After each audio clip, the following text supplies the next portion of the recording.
ಇನ್ನು ಮೊಯ್ಲಿ ಪ್ರಯತ್ನದ ನಡುವೆನೇ ಚಿಕ್ಕಬಳ್ಳಾಪುರದಲ್ಲಿ ಟಿಕೆಟ್ ಯಾರಿಗೆ? ರಕ್ಷಾ ರಾಮಯ್ಯ ಅವರ ಹೆಸರು ಬಹುತೇಕ ಫೈನಲೈಸ್ ಆಗಿದೆ.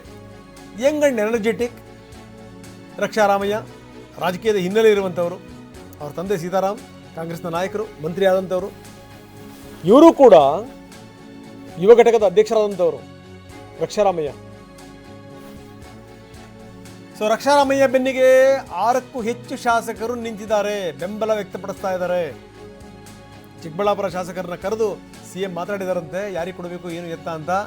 ನೋಡ್ರಪ್ಪ, ಎಲ್ಲರೂ ಸೇರ್ಕೊಂಡು ಒಗ್ಗಟ್ಟಾಗಿ ಕೆಲಸ ಮಾಡ್ತೀರಿ ಅಂದರೆ ಮಾತ್ರ ಟಿಕೆಟ್ ಕೊಡ್ತೀವಿ ಅನ್ನುವಂಥ ಮಾತನ್ನು ಕೂಡ ಹೇಳಿದಾರಂತೆ. ಆದರೆ ಇದೆಲ್ಲದರ ನಡುವೆ ಮೊಯ್ಲಿ ಬಿಡ್ತಾ ಇಲ್ಲ ತಮ್ಮ ಪ್ರಯತ್ನವನ್ನು. ಹಳೆ ಹುಲಿ ಮೊಯ್ಲಿಯವರ ರಾಜಕೀಯದ ಬದುಕೇ ನೇಪಥ್ಯಕ್ಕೆ ಸರಿಬೇಕಾಗಿತ್ತು.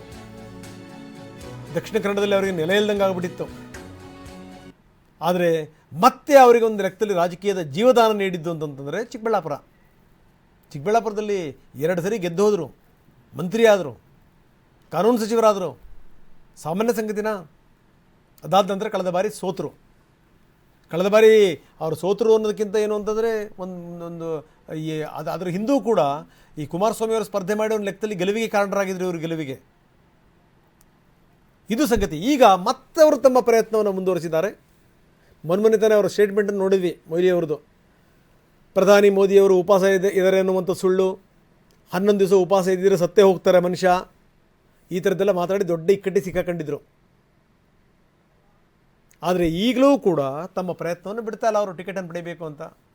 ಬಹುತೇಕ ರಕ್ಷಾ ರಾಮಯ್ಯ ಅವರಿಗೆ ಟಿಕೆಟ್ ಸಿಗುವಂಥದ್ದು ಖಚಿತ ಆಗಿದೆ.